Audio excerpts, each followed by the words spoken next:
जया सप्तमी व्रत का वर्णन।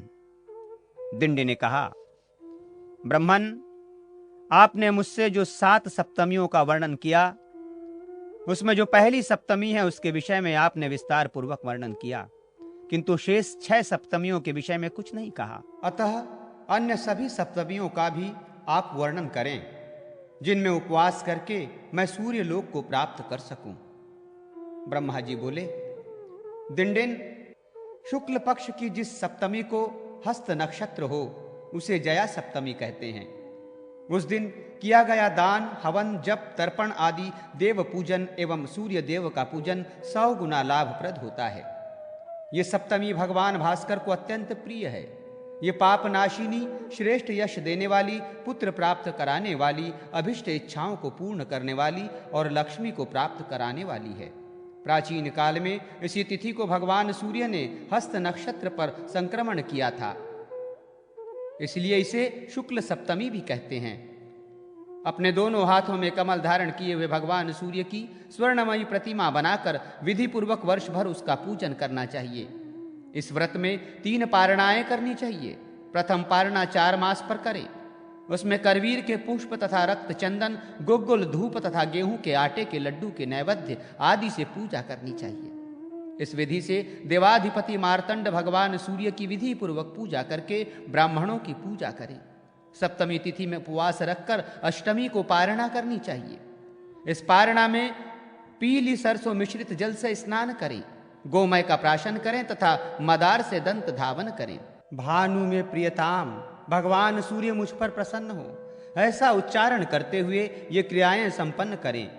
ये पहली पारण विधि है। दूसरी पारणा में मालती के पुष्प, श्रीखंड, चंदन, पायस का नैवेद्य तथा विजय धूप देनी चाहिए। ब्राह्मणों को भोजन कराकर स्वयं भी वैसा ही भोजन करना चाहिए। रवि में प्रियताम, सूर्यदेव मुझ पर प्रसन्न हो, ऐसा कहते हुए पंचगव्य प्राशन कर खदीर की लकड़ी से दंत धावन करना चाहिए। तीसरी पारणा में अगस्ती पुष्प से भगवान भास्कर का पूजन करना चाहिए। इस व्रत में भगवान सूर्य को श्रीखंड, कुसुम, सिन्हक धूप देने चाहिए, क्योंकि ये भगवान को अत्यंत प्रिय हैं। विकर्तनों में प्रियताम, भगवान विकर्तन सूर्य मुझ पर प्रसन्न हो, ऐसी प्रार्थना करते हुए कुशोदक का प्राशन करना चाहिए तथा बेर की दातून करनी चाहिए। वर्ष के अंत में भगवान सूर्य की गंध, पुष्प तथा नैवेद्य उपचारों से विधिवत पूजा करनी चाहिए। अनंतर उन्हीं के समक्ष अवस्थित होकर परम पवित्र पुराण का वाचन करवाना चाहिए। विभो, इस विधि से जो पुरुष इस सप्तमी तिथि का व्रत करता है, उसके स्नादिक समस्त व्रत के कार्य 100 गुना फल देने वाले हो जाते हैं। इस सप्तमी के व्रत को करने वाला व्यक्ति यश, धन, धान्य, सुवर्ण, पुत्र, आयु, बल तथा लक्ष्मी को प्राप्त कर सूर्य लोक को जाता है। जयंती सप्तमी का विधान और फल। ब्रह्मा जी बोले, त्रिलोचन, माघ मास के शुक्ल पक्ष की सप्तमी तिथि जयंती सप्तमी कही जाती है। ये पुण्यदायिनी, पाप विनाशिनी तथा कल्याणकारिणी है। इस तिथि पर जिस विधि से उपासना करनी चाहिए उसे आप सुने। पंडितों ने इस व्रत में 4 पारणाओं का उल्लेख किया है। पश्चिमी तिथि में 1 भुक्त, षष्ठी में नक्त व्रत और सप्तमी में उपवास करके अष्टमी में पारणा करनी चाहिए। माघ, फाल्गुन तथा चैत्र मास में जब जयंती सप्तमी का व्रत किया जाए तब भगवान सूर्य को बकुल के सुंदर पुष्प चढ़ाने चाहिए तथा कुमकुम का विलेपन करना चाहिए। मोदकों का नैवेद्य और धृत का धूप देना चाहिए। पंचगव्य प्राशन करके पवित्रीकरण करना चाहिए। ब्राह्मणों को मोदक यथाशक्ति खिलाना चाहिए तथा शाली नामक चावल का भात भी देना चाहिए। इस प्रकार जो मनुष्य लोक पूज्य भगवान भास्कर की पूजा करता है, वो इस व्रत की सभी पारणाओं में अश्वमेघ एवं राजसूय यज्ञ का फल प्राप्त करता है। द्वितीय पारणा में सूर्य भगवान की पूजा करके राजसूय यज्ञ का फल प्राप्त होता है। वैशाख, ज्येष्ठ और आषाढ़ मास में सूर्य देव की पूजा करने के लिए शतदल, कमल तथा श्वेत चंदन और गुगुल के धूप का विधान कहा गया है। इसमें गुड़ के बने हुए अपूप का नैवेद्य अर्पित करना चाहिए और गोमय का प्राशन करना चाहिए। ब्राह्मणों को गुड़ से बने हुए अपूपों का भोजन कराना अच्छा माना गया है। ये पारणा पाप नाशिका है। तृतीय पारणा की विधि इस प्रकार है। श्रावण, भाद्रपद और आश्विन मास में रक्त चंदन, मालती के पुष्प, और विजय नामक धूप का पूजन में प्रयोग करना चाहिए। धृत में बनाए गए अपूपों का नैवेद्य निवेदित करना चाहिए। ब्राह्मणों को भोजन भी उसी धृत के अपूपों से कराने का विधान है। शरीर को परम पवित्र करने वाले कुशोदक का पान करना चाहिए। यह तृतीय पारणा पापों का नाश करने वाली कही गई है। अब चौथी पारणा बता रहा हूं, इसे सुने। कार्तिक मार्गशीर्ष तथा पौष मास में सूर्य पूजन की पारणा करने से अनंत पुण्य फल प्राप्त होते हैं। इस पारणा में कनेर के लाल पुष्प, रक्त चंदन देने चाहिए। अमृत नाम का धूप, पायस का श्रेष्ठ नैवेद्य निवेदित करना चाहिए। श्वेत गाय के मट्ठे का प्राशन करने का विधान है। चारों पारणाओं में क्रमशः चित्रभानु प्रियताम, भानु प्रियताम, आदित्य प्रियताम और भास्कर प्रियताम ऐसा उच्चारण करना चाहिए। इस विधि से जो मनुष्य विभावसु भगवान सूर्य नारायण की पूजा करता है वो परम पद को प्राप्त होता है। इस प्रकार सप्तमी व्रत करने पर व्रतकर्ता को सभी अभिष्ट कामनाओं की प्राप्ति हो जाती है। पुत्रार्थी पुत्र तथा धनार्थी धन प्राप्त करता है और रोगी मनुष्य रोगों से मुक्त हो जाता है तथा अंत में वो नितांत कल्याण प्राप्त करता है। इस प्रकार जो मनुष्य इस सप्तमी व्रत का आचरण करता है वो सर्वत्र विजयी होता है तथा सभी पापों से मुक्त होकर वो विशुद्धात्मा सूर्यलोक को प्राप्त करता है। अपराजिता सप्तमी महाजया सप्तमी व्रत का वर्णन। ब्रह्मा जी बोले, गणाधीप, भाद्रपद मास के शुक्ल पक्ष की सप्तमी तिथि अपराजिता सप्तमी नाम से विख्यात है। यह महापातकों का नाश करती है। इस व्रत में चतुर्थी तिथि को एक भुक्त और पश्चिमी तिथि को नक्त व्रत करने का विधान है। षष्ठी तिथि को उपवास करके सप्तमी तिथि में पारणा करने का विधान है। विद्वानों ने इसमें भी 4 पारणाएं बताई हैं। सूर्य देव की पूजा करवीर पुष्प, रक्त चंदन, गुग्गुल से बने धूप, गुड़ से बने अपूप से करनी चाहिए। भाद्रपद आदि 3 मासों में श्वेत पुष्प, श्वेत चंदन, धृत का धूप तथा पायस के नैवेद्य से सूर्य देव का पूजन करना चाहिए। मार्गशीर्ष आदि 3 महीनों में अगस्त्य पुष्प, कुमकुम का विलेपन, सिंहक धूप, शाली चावल के नैवेद्य आदि से पूजा करनी चाहिए। फाल्गुन आदि 3 मासों में रक्त कमल के पुष्प, अगरू, चंदन, अनंत नामक धूप, शर्करा या मिश्री खंड से बने हुए अपूपों के नैवेद्य से सूर्य देव की पूजा करनी चाहिए। विद्वानों ने ज्येष्ठ आदि के महीनों में सूर्य देव की पूजा करने के लिए इसी विधि को कहा है। चारों पारणाओं में क्रमशः भगवान सूर्य देव के नाम इस प्रकार हैं: सुधांशु, अर्यमा, सविता और त्रिपुरांतक। सभी पारणाओं में क्रमशः सुधांशु, प्रियतामह इत्यादि कहें। गोमूत्र, पंचगव्य, धृत, गरम दूध ये व्रत के क्रमशः प्राशन पदार्थ हैं। जो मनुष्य इस विधि से इस सप्तमी व्रत को करता है वो युद्ध में शत्रुओं से पराजित नहीं होता। वो शत्रु को जीतकर धर्म, अर्थ तथा काम इस त्रिवर्ग फल को भी निसंदेह प्राप्त कर लेता है। त्रिवर्ग को प्राप्त करके वो सूर्य लोक को प्राप्त होता है। जो मनुष्य इस प्रकार सदा प्रयत्न पूर्वक सप्तमी व्रत को करता है वो शत्रु को पराजित करके सूर्य लोक को प्राप्त करता है और श्वेत अश्वों से युक्त एवं स्वर्णिम ध्वज पताका से समन्वित यान के द्वारा भगवान वरुण देव के समीप में जाकर उनका प्रिय हो जाता है।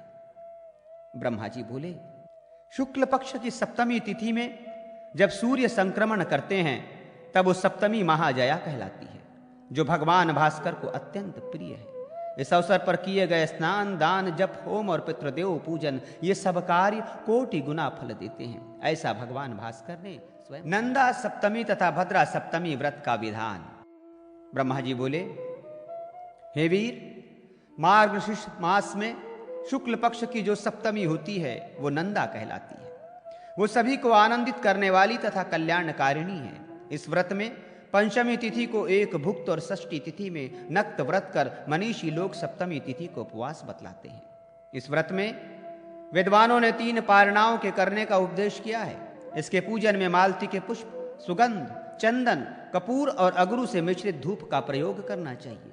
खांड के सहित दही भात का नैवेद्य भगवान भास्कर को प्रिय है। उसी खांड मिश्रित दही भात का भोजन ब्राह्मणों को करवाना चाहिए। तत्पश्चात स्वयं भी उसी भोजन को करना चाहिए। भगवान भास्कर को धूप देने के लिए प्रथम पारणाओं में विधि इस प्रकार है: पलाश के पुष्प, पक्षक, धूप अथवा यथा सामर्थ्य जो भी धूप हो सके उसी धूप से पूजा करनी चाहिए। द्वितीय पारणा में प्रबोध, धूप, शर्कराखंड से मिश्रित पुए का नैवेद्य सूर्य नारायण को अर्पित करने का विधान है। खांड मिश्रित भोजन से ब्राह्मणों को भोजन भी कराना चाहिए। निम्ब पत्र का प्राशन करने के पश्चात स्वयं भी मौन होकर भोजन करना चाहिए। तृतीय पारणा में भगवान भास्कर को प्रसन्न करने के लिए नील या श्वेत कमल और गुग्गुल के धूप तथा पायस का नैवेद्य अर्पित करना चाहिए। प्राशन में तथा विलेपन में भी चंदन के उपयोग की विधि कही गई है।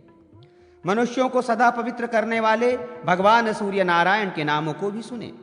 विष्णु, भग तथा धाता ये उनके नाम हैं। प्रत्येक पारणा में क्रमशः विष्णु प्रियताम इत्यादि उच्चारण करना चाहिए। इस विधि से जो मनुष्य दत्तचित्त होकर भगवान भास्कर की पूजा करता है वह इस लोक में अपनी कामनाओं को पूर्ण करके अनंत काल तक आनंदित रहता है। तत्पश्चात सूर्य लोक में जाकर वो वहां भी आनंद को प्राप्त करता है। ब्रह्मा जी बोले, शुक्ल पक्ष में सप्तमी तिथि को जब हस्त नक्षत्र हो तब वो भद्रा सप्तमी कही जाती है। उस दिन भगवान सूर्य देव को पहले घी से, अनंतर दूध से, तत्पश्चात इक्षुरस से स्नान कराकर चंदन का लेप करना चाहिए। तत्पश्चात उन्हें गुग्गुल का धूप दिखाएं। चतुर्थी तिथि को एक भुक्त और पश्चिमी तिथि को नक्त व्रत करने का विधान है। षष्ठी तिथि को अयाचित रहकर सप्तमी तिथि को उपवास रखना श्रेष्ठ कहा गया है। सप्तमी व्रत का पालन करने वाले मनुष्य को चाहिए कि वो उस व्रत के दिन पाखंडी सत्कर्मों से दूर करने वाले, विडाल वृत्ति का आचरण करने वाले मनुष्यों से दूर रहे। बुद्धिमान व्यक्ति सप्तमी का व्रत पालन करते हुए दिन में शयन न करे। इस विधि से जो मनुष्य भद्रा सप्तमी का व्रत करता है उसे ऋभु नामक देवता सदा समस्त कल्याण की वस्तुएं प्रदान करते हैं। जो मनुष्य स्थिति को शाली चूर्ण से भद्र वृषभ बनाकर सूर्य देव को समर्पित करता है उसको भद्र पुत्र प्राप्त होता है और वो जीवन पर्यंत आनंदित रहता है। जो मनुष्य भक्ति पूर्वक सप्तमी कल्प को प्रारंभ से सुनता है वह अश्वमेध यज्ञ के फल को प्राप्त करने के पश्चात परम पद मोक्ष को प्राप्त। तिथियों और नक्षत्रों के देवता तथा उनके पूजन का फल। सुमंतु मुनि बोले, राजन, यद्यपि भगवान सूर्य को सभी तिथियां प्रिय हैं किंतु सप्तमी तिथि विशेष प्रिय है। शतानिक ने पूछा, जब भगवान सूर्य को सभी तिथियां प्रिय हैं तो सप्तमी में ही यज्ञ, दान आदि विशेष रूप से क्यों अनुष्ठित होते हैं? सुमंतु मुनि ने कहा, राजन, प्राचीन काल में इस विषय में भगवान विष्णु ने सूर्यज्येष्ठ ब्रह्मा जी से जो प्रश्न किए थे और ब्रह्मा जी ने जैसा बतलाया था उसे मैं आपको बताता हूं, आप श्रवण करें। ब्रह्मा जी बोले, विष्णु, विभाजन के समय प्रतिपद आदि सभी तिथियां अग्नि आदि देवताओं को तथा सप्तमी भगवान सूर्य को प्रदान की गई। जिन्हें जो तिथि दी गई वो उसका ही स्वामी कहलाया। अतः अपने दिन पर ही अपने मंत्रों से पूजे जाने पर वे देवता अभिष्ट प्रदान करते हैं। सूर्य ने अग्नि को प्रतिपदा, ब्रह्मा को द्वितीया, यक्षराज कुबेर को तृतीया और गणेश को चतुर्थी तिथि दी है। नागराज को पंचमी, कार्तिकेय को षष्ठी, अपने लिए सप्तमी और रुद्र को अष्टमी तिथि प्रदान की है। दुर्गा देवी को नवमी, अपने पुत्र यमराज को दशमी, विश्वदेव गणों को एकादशी तिथि दी गई है। विष्णु को द्वादशी, कामदेव को त्रयोदशी, शंकर को चतुर्दशी तथा चंद्रमा को पूर्णिमा की तिथि दी है। सूर्य के द्वारा पितरों को पवित्र पुण्यशालिनी अमावस्या तिथि दी गई है। ये कही गई 15 तिथियां चंद्रमा की हैं।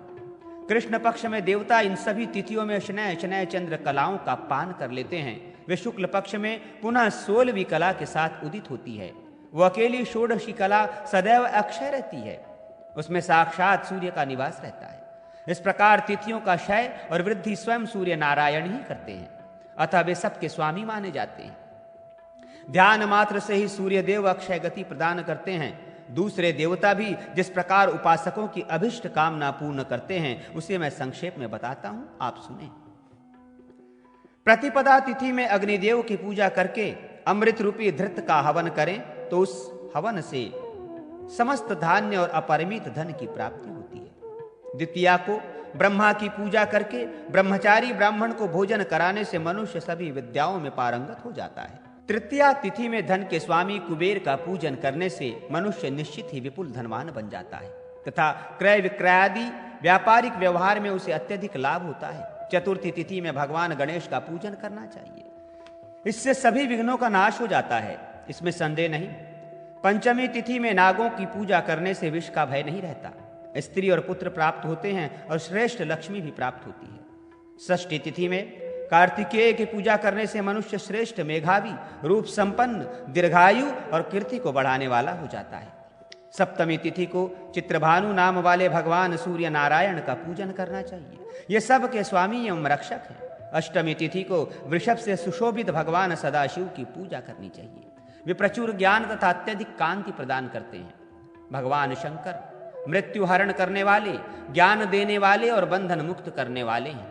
नवमी तिथि में दुर्गा की पूजा करके मनुष्य इच्छा पूर्वक संसार सागर को पार कर लेता है तथा संग्राम और लोक व्यवहार में वो सदा विजय प्राप्त करता है। दशमी तिथि को यम की पूजा करनी चाहिए, वे निश्चित ही सभी रोगों को नष्ट करने वाले और नरक तथा मृत्यु से मानव का उद्धार करने वाले हैं। एकादशी तिथि को विश्व देवों की भली प्रकार से पूजा करनी चाहिए, वे भक्तों को संतान, धन धान्य और पृथ्वी प्रदान करते हैं। द्वादशी तिथि को भगवान विष्णु की पूजा करके मनुष्य सदा विजयी होकर समस्त लोक में वैसे ही पूज्य हो जाता है जैसे किरणमाली भगवान सूर्य पूज्य हैं। त्रयोदशी में कामदेव की पूजा करने से मनुष्य उत्तम रूपवान हो जाता है और मनोवांछित रूपवती भार्या प्राप्त करता है तथा उसकी सभी कामनाएं पूर्ण हो जाती है। चतुर्दशी तिथि में भगवान देव देवेश्वर सदाशिव की पूजा करके मनुष्य समस्त ऐश्वर्यों से सम्मानित हो जाता है तथा बहुत से पुत्रों एवं प्रभूत धन से संपन्न हो जाता है। पौर्णमासी तिथि में जो भक्तिमान मनुष्य चंद्रमा की पूजा करता है उसका संपूर्ण संसार पर अपना आधिपत्य हो जाता है और वो कभी नष्ट नहीं होता। दिन अपने दिन में अर्थात अमावस्या में पितृगण पूजित होने पर सदैव प्रसन्न होकर प्रजा वृद्धि, धन रक्षा, आयु तथा बल शक्ति प्रदान करते हैं। उपवास के बिना भी ये पितृगण उक्त फल को देने वाले होते हैं। अतः मानव को चाहिए कि पितरों को भक्तिपूर्वक पूजा के द्वारा सदा प्रसन्न रखे।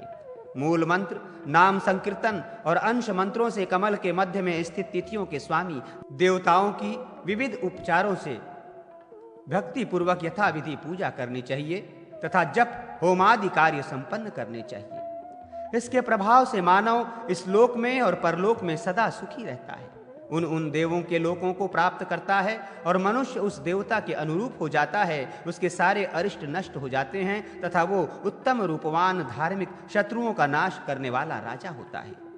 इस प्रकार सभी नक्षत्र देवता जो नक्षत्रों में ही व्यवस्थित हैं वे पूजित होने पर समस्त अभिष्ट कामनाओं को प्रदान करते हैं। अब मैं उनके विषय में बताता हूँ। अश्विनी नक्षत्र में अश्विनी कुमारों की पूजा करने से मनुष्य दीर्घायु एवं व्याधि मुक्त होता है। भरणी नक्षत्र में कृष्ण वर्ण के सुंदर पुष्पों तथा शुभ्र कर्पूरादि गंध से पूजित यमदेव अपमृत्यु से मुक्त कर देते हैं। कृत्तिका नक्षत्र में रक्त पुष्पों से बनी हुई माल्यादि और होम के द्वारा पूजा करने से अग्निदेव निश्चित ही यथेष्ट फल देते हैं। रोहिणी नक्षत्र में प्रजापति मुझ ब्रह्मा की पूजा करने से मैं उसकी अभिलाषा पूर्ण कर देता हूँ।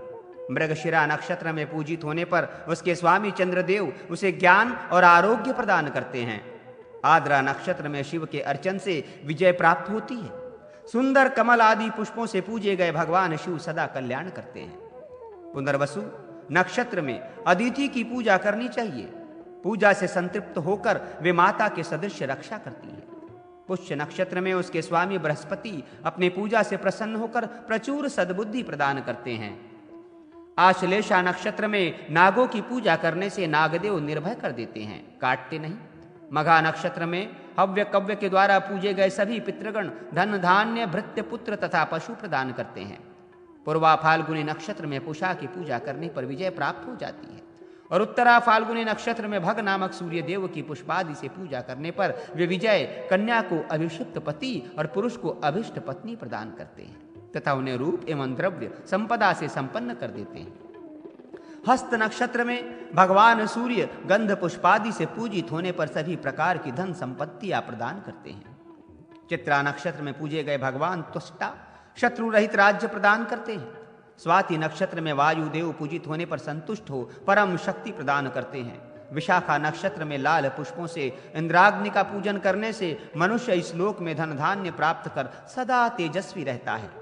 अनुराधा नक्षत्र में लाल पुष्पों से भगवान मित्रदेव की भक्ति पूर्वक विधिवत पूजा करने से लक्ष्मी की प्राप्ति होती है और वो इस लोक में चिरकाल तक जीवित रहता है। ज्येष्ठा नक्षत्र में देवराज इंद्र की पूजा करने से मनुष्य पुष्टि प्राप्त करता है तथा गुणों में, धन में एवं कर्म में सबसे श्रेष्ठ हो जाता है। मूल नक्षत्र में सभी देवताओं और पितरों की भक्ति पूर्वक पूजा करने से मानव स्वर्ग में अचल रूप से निवास करता है और पूर्वोक्त फलों को प्राप्त करता है। पूर्वाषाढ़ा नक्षत्र में अपदेवता जल की पूजा और हवन करके मनुष्य शारीरिक और मानसिक संतापों से मुक्त हो जाता है।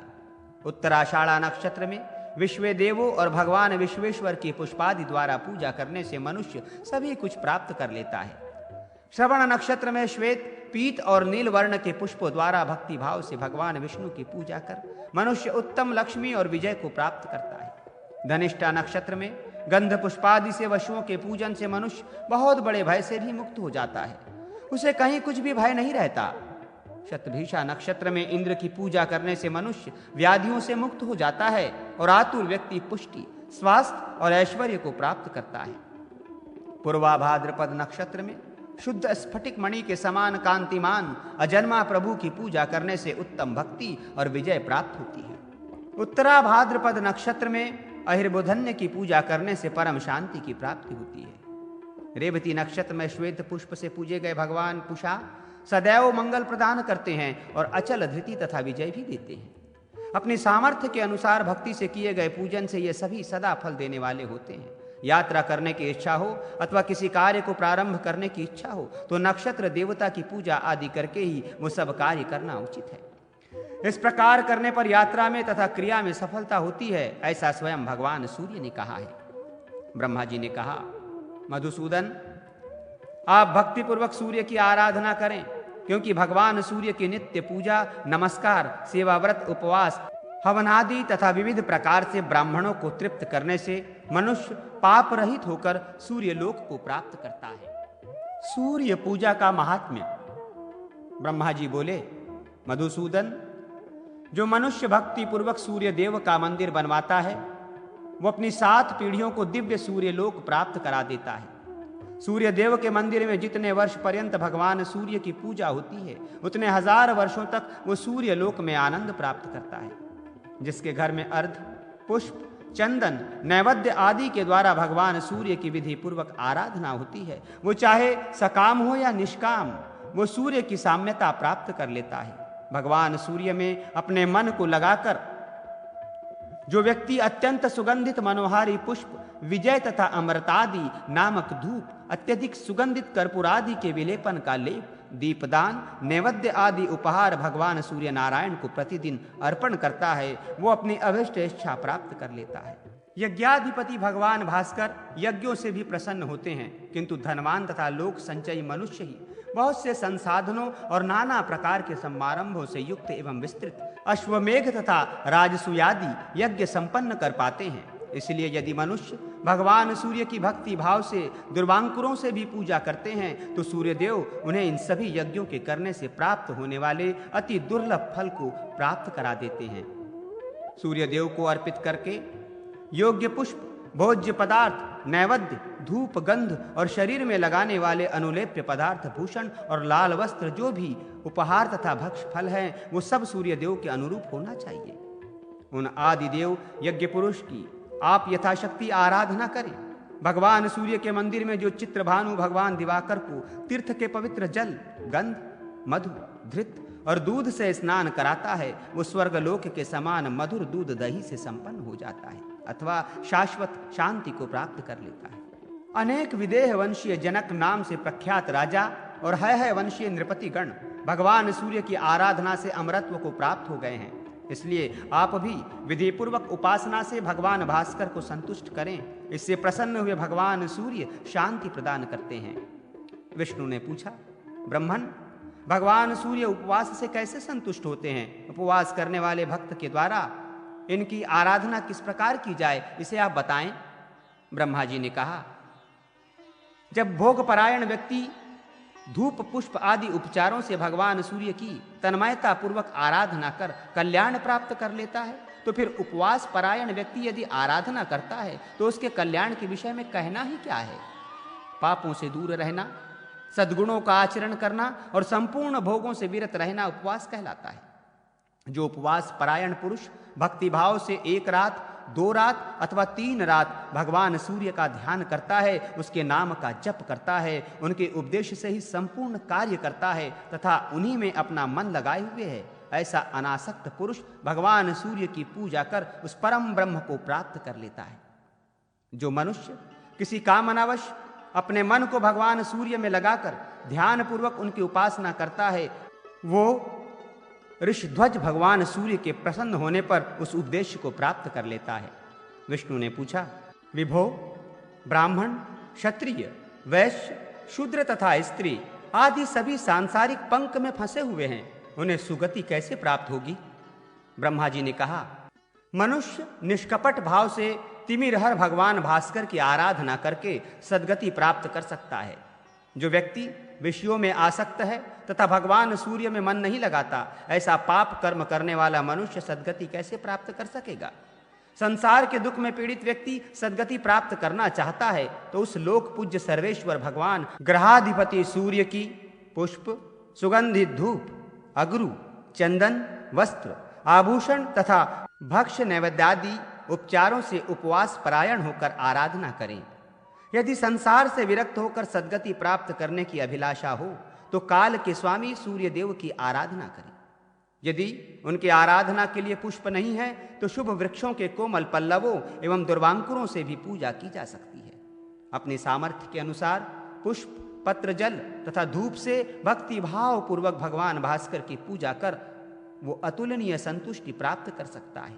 सूर्य देव के लिए विधिवत एक बार भी किया गया प्रणाम 10 अश्वमेघ यज्ञ के बराबर होता है। 10 अश्वमेघ यज्ञ को करने वाला मनुष्य बार बार जन्म लेता है, किंतु सूर्य देव को प्रणाम करने वाला पुनः संसार में जन्म नहीं लेता।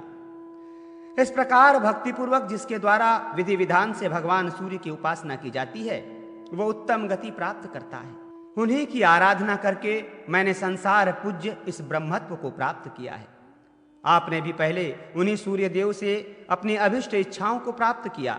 भगवान शंकर भी उन्हीं की आराधना से ब्रह्म हत्या से मुक्त हुए। भगवान दिवाकर की आराधना से किन्हीं मनुष्यों ने देवत्व, किन्हीं ने गंधर्वत्व और किन्हीं ने विद्याधरत्व प्राप्त किया है। लेख नामक इंद्र ने 100 यज्ञों द्वारा इन्हीं भगवान सूर्य की आराधना करके इंद्रत्व प्राप्त किया। इसलिए भगवान सूर्य के अतिरिक्त अन्य कोई देव पूजनीय नहीं है। ब्रह्मचारी को अन्य देवों की अपेक्षा अपने श्रेष्ठ गुरु भगवान भास्कर की ही आराधना करनी चाहिए, क्योंकि वे यज्ञ पुरुष विवस्वान भगवान सूर्य सर्वदा पूज्य हैं। स्त्रियों के लिए पति के अतिरिक्त विभावसु भगवान सूर्य देव ही पूज्य हैं। गृहस्थ पति के लिए भी गोपति अंशुमान ही पूजने योग्य हैं। वैश्यों को भी तमोनाशक सूर्य देव की पूजा करनी चाहिए। सन्यासियों के लिए भी सदैव विभावसु ही ध्यान करने योग्य हैं। इस प्रकार सभी वर्णों तथा सभी आश्रमों के लिए चित्रभानु भगवान सूर्य नारायण ही उपास्य हैं। उनकी आराधना से सद्गति त्रिवर्ग सप्तमी की महिमा।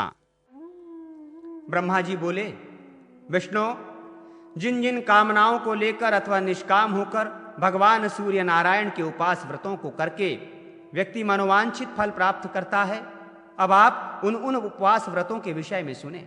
जो व्यक्ति फाल्गुन मास की शुक्ला सप्तमी तिथि को भक्ति पूर्वक बार बार हेली नामक भगवान सूर्य का जप एवं पूजन करता है वो सूर्य लोक को प्राप्त होता है। देव पूजन में पवित्र होकर 108 बार जप करना चाहिए।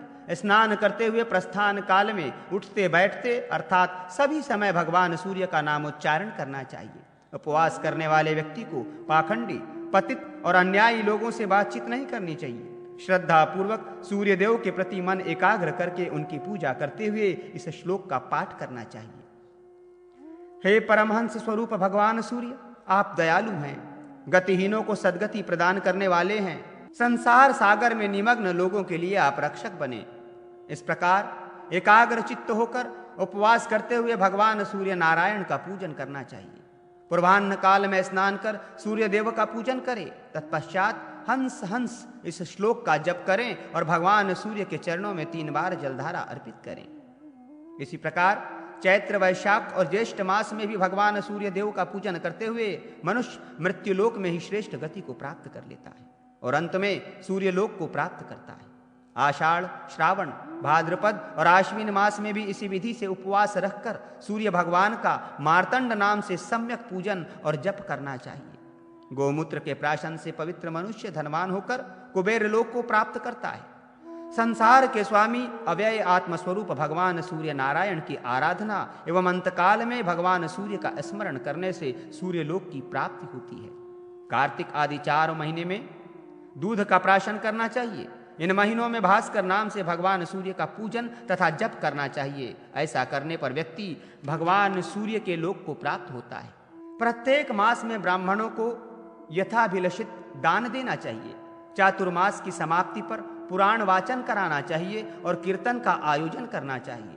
विद्वानों को चाहिए कि कथावाचक की पूजा करके श्राद्ध कर्म करें, क्योंकि सिद्ध मालपुआ आदि पकवानों द्वारा कथावाचक या ब्राह्मण के सहयोग से किया गया यथोचित श्राद्ध भगवान सूर्य नारायण को अभिष्ट है। ये तिथि अभिष्ट धर्म, अर्थ तथा काम इन त्रिवर्ग को सदैव देने वाली। ब्रह्मा जी बोले, विष्णु, फाल्गुन मास में शुक्ल पक्ष की सप्तमी को उपवास करके भगवान सूर्य नारायण की विधिवत पूजा करनी चाहिए। तत्पश्चात दूसरे दिन अष्टमी को प्रातः उठकर स्नानादि से निवृत्त हो भक्ति पूर्वक सूर्य देव का सम्यक पूजन करके ब्राह्मणों को दक्षिणा देनी चाहिए।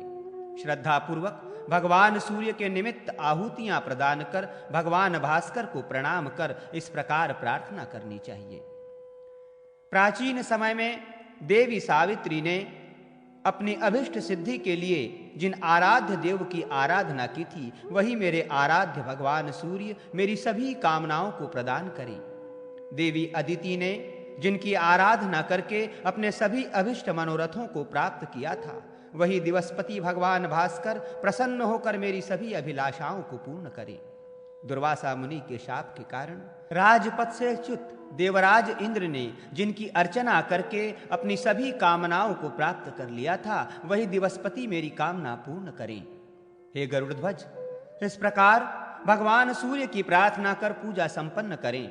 अनंतर संयत होकर हविष्यान्न का भोजन करके फाल्गुन, चैत्र, वैशाख और ज्येष्ठ इन 4 मासों में इस प्रकार से व्रत की पालना करने का विधान है। भक्ति पूर्वक करवीर के पुष्पों से 4 महीने सूर्य की पूजा करनी चाहिए। कृष्ण अगरू की धूप जलानी चाहिए और गो श्रृंग का जल प्राशन करना चाहिए तथा खांड मिश्रित पकवान का नैवेद्य देकर ब्राह्मणों को भोजन कराना चाहिए। आषाढ़ आदि चातुर्मास में पारण की क्रिया इस प्रकार है। इन महीनों में चमेली के पुष्प, गुग्गुल का धूप, कुएं का जल और पायस के नैवेद्य का विधान है। स्वयं भी उसी पायस के नैवेद्य को ग्रहण करना चाहिए। कार्तिक आदि चातुर्मास में गोमूत्र से शरीर शोधन करना चाहिए। दशांग, धूप, रक्त, कमल तथा कसार का नैवेद्य भगवान सूर्य को निवेदित करना चाहिए। प्रत्येक महीने में ब्राह्मणों को दक्षिणा देनी चाहिए। प्रत्येक पारणा में भक्ति पूर्वक सूर्य नारायण को प्रसन्न करने का प्रयास करना चाहिए और यथाशक्ति संचित धन का दान करना चाहिए।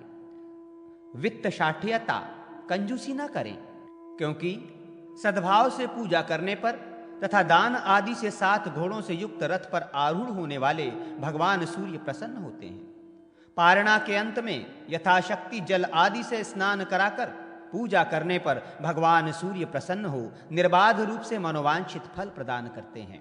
ये सप्तमी पुण्यदायिनी, पाप विनाशिनी तथा सभी फलों को देने वाली है।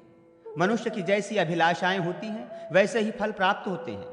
इस व्रत को करने वाला व्यक्ति सूर्य के समान ही तेजस्वी बनकर स्वर्णमय विमान पर आरूढ़ हो सूर्य लोक को प्राप्त करता है तथा वहां शाश्वती शांति को प्राप्त करता है।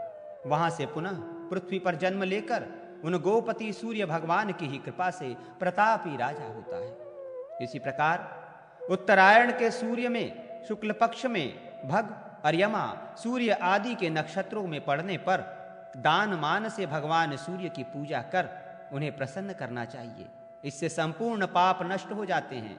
इसे पाप नाशिनी सप्तमी, सूर्य पदद्वय व्रत, सर्वाप्तिमी सप्तमी एवं मार्तंड सप्तमी की विधि।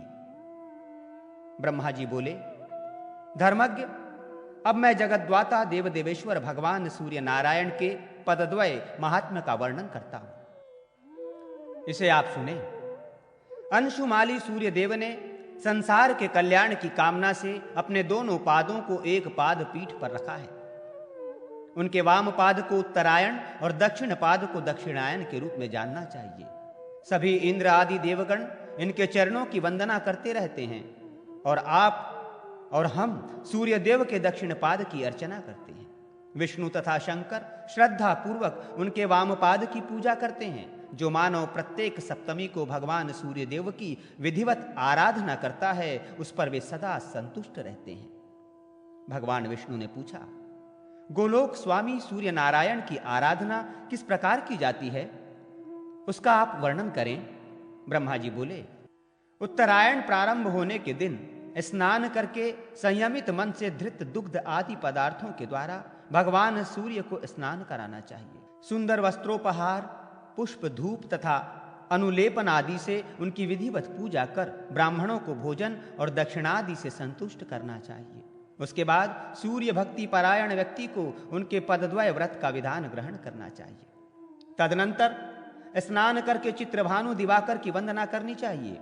खाते, चलते, सोते, जागते, प्रणाम करते, हवन और पूजन करते समय भगवान चित्रभानु का ही जप करते हुए प्रतिदिन उनके नाम कीर्तन का ही तब तक जप करना चाहिए जब तक दक्षिणायन का समय न आ जाए।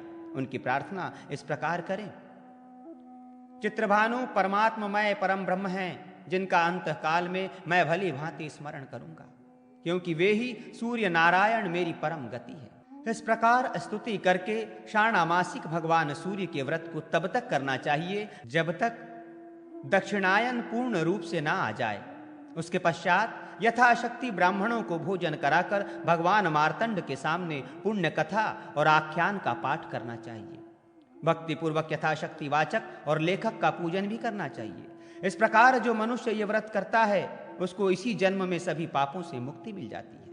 यदि इस 6 मास के बीच में ही व्रती की मृत्यु हो जाती है तो उसे पूर्ण उपवास का फल प्राप्त होता है। इसके अतिरिक्त उसे भगवान सूर्य नारायण के चरण द्वय पूजन का फल भी मिलता है। ब्रह्मा जी पुनः बोले, माघ मास के कृष्ण पक्ष की सप्तमी को सर्वाप्तमी सप्तमी कहते हैं। इस व्रत से सभी अभिषिप्त कामनाएं पूर्ण हो जाती है। इस व्रत में पाखंडी आदि दुराचारियों से वार्तालाप न करें और एकाग्र मन से विनम्र होकर उन्हीं भगवान सूर्य का पूजन करें। माघ आदि 6 मासों में प्रत्येक संक्रांति को पारणा मानी गई है। तदनुसार माघ आदि 6 मासों में क्रमशः मार्तंड, क, चित्रभानु, विभावसु, भग और हंस ये 6 नाम कहे गए हैं। पूरे 6 मासों में धृत दुग्धादि पंचगव्य पदार्थों को स्नान और प्राशन के लिए प्रशस्त एवं पापनाशक माना गया है। इस व्रत में तेल और क्षार पदार्थ ग्रहण न करें। रात्रि में जागरण करें। संसार में सब कुछ देने वाली ये तिथि सर्वार्थावाप्ति सप्तमी के नाम से विख्यात है। हे अनध, अब मैं कल्याण करने वाली मार्तंड सप्तमी का वर्णन करता हूं। यह व्रत पौष मास के शुक्ल पक्ष की सप्तमी को किया जाता है।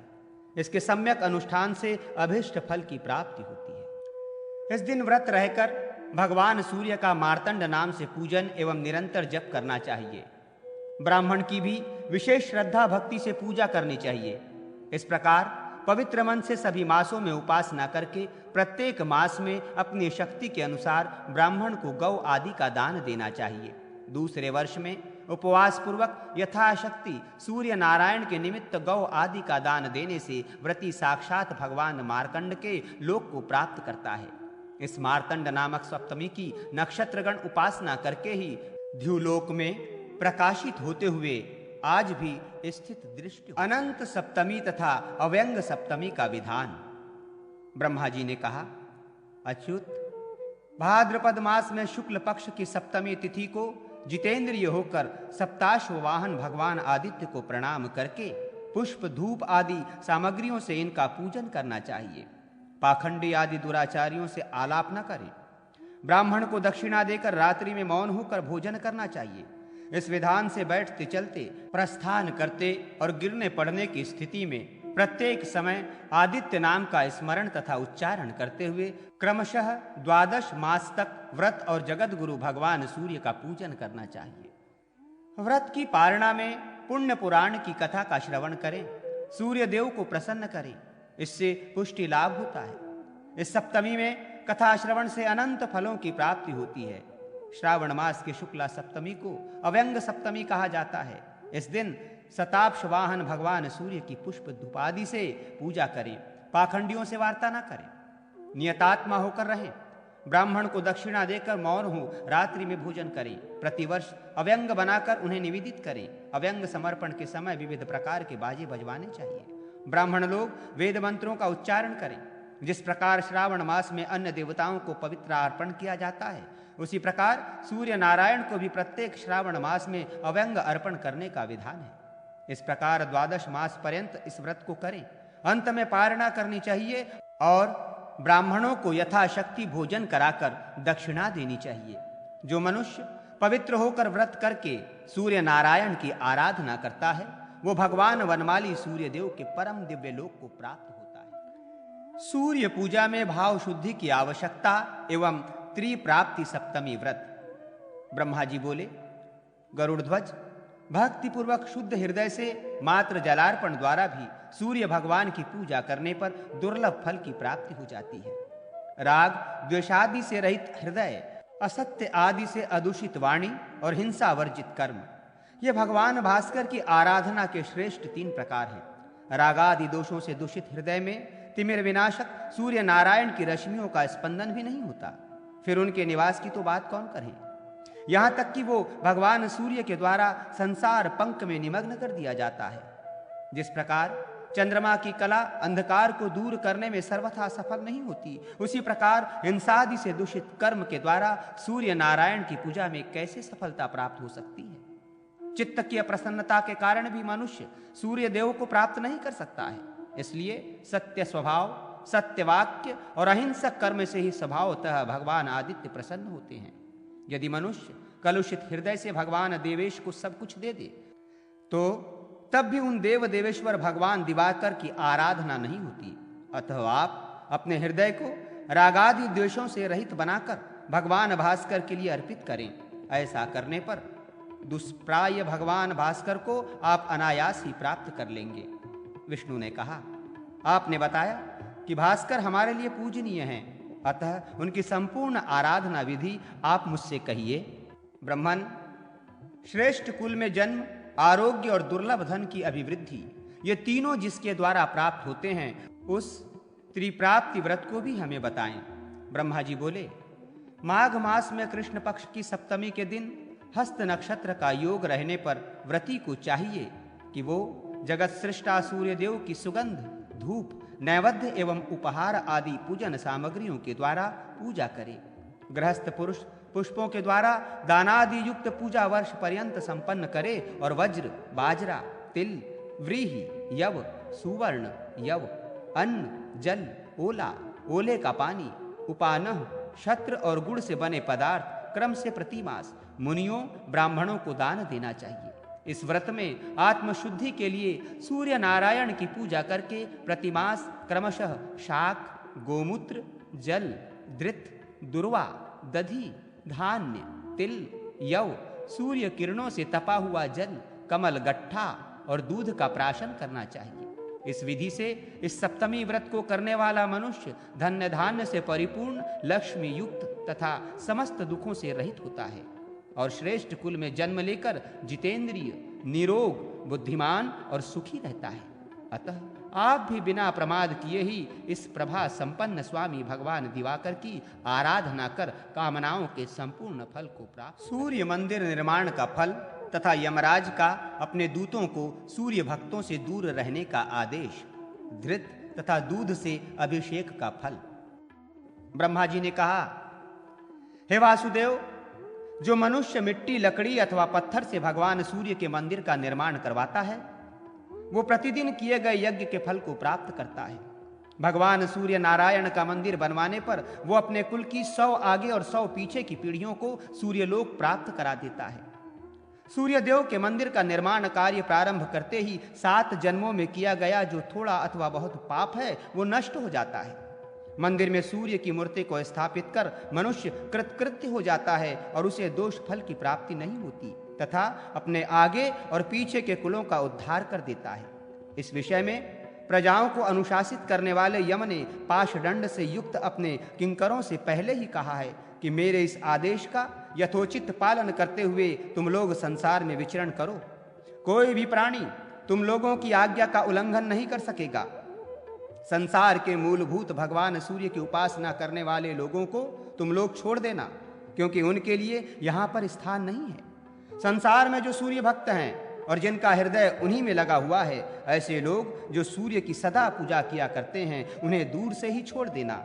बैठते सोते, चलते उठते और गिरते पड़ते जो मनुष्य भगवान सूर्य देव का नाम संकीर्तन करता है, वो भी हमारे लिए बहुत दूर से ही त्याज्य है।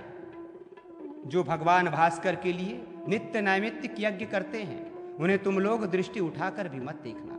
यदि तुम लोग ऐसा करोगे तो तुम लोगों की गति रुक जाएगी। जो पुष्प, धूप, सुगंध और सुंदर सुंदर वस्त्रों के द्वारा उनकी पूजा करते हैं, उन्हें भी तुम लोग मत पकड़ना, क्योंकि वे मेरे पिता के मित्र या आश्रित जन हैं। सूर्य नारायण के मंदिर में उपलेपन तथा सफाई करने वाले जो लोग हैं, उनके भी कुल की 3 पीढ़ियों को छोड़ देना।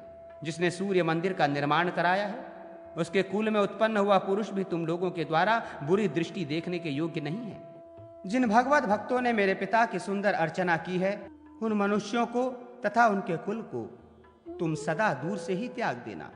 महात्मा धर्मराज यम के द्वारा ऐसा आदेश दिए जाने पर भी एक बार भूल से यम किंकर उनके आदेश का उल्लंघन करके राजा सत्राजीत के पास चले गए। परंतु उस सूर्य भक्त सत्राजीत के तेज से वे सभी यम के सेवक मूर्छित होकर पृथ्वी पर वैसे ही गिर पड़े, जैसे मूर्छित पक्षी पर्वत पर से भूमि पर गिर पड़ता है। इस प्रकार जो भक्त भगवान सूर्य के मंदिर का निर्माण करता कराता है, वो समस्त यज्ञों को संपन्न कर लेता है, क्योंकि भगवान सूर्य स्वयं ही संपूर्ण यज्ञमय है। ब्रह्मा जी बोले, सूर्य की प्रतिष्ठित प्रतिमा को जो घी से स्नान कराता है, वो अपनी सभी कामनाओं को प्राप्त कर लेता है। कृष्ण पक्ष की अष्टमी के दिन सूर्य भगवान को जो घी से स्नान कराता है, उसे सभी पापों से छुटकारा प्राप्त हो जाता है। सप्तमी अथवा षष्ठी के दिन सूर्य नारायण को गाय के घी से स्नान कराने से सभी पातक दूर हो जाते हैं।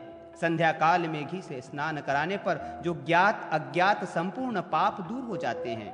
सूर्य नारायण सर्वयज्ञ रूप हैं और समस्त हव्य पदार्थों में घी ही उत्तम पदार्थ है, इसलिए उन दोनों का संगम होते ही सभी पाप नष्ट हो जाते हैं।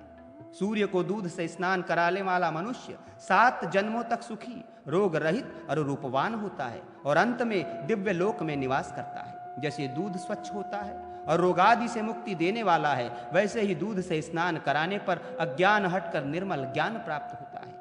दूध के स्नान से भगवान सूर्य नारायण प्रसन्न होकर सभी ग्रहों को अनुकूल करते हैं तथा सभी लोगों को पुष्टि और प्रीति प्रदान करते हैं। घी और दूध से तिमिर विनाशक देवेश सूर्य देव को स्नान कराने पर उनकी दृष्टि मात्र पड़ते ही मनुष्य सबका प्रिय हो जाता है।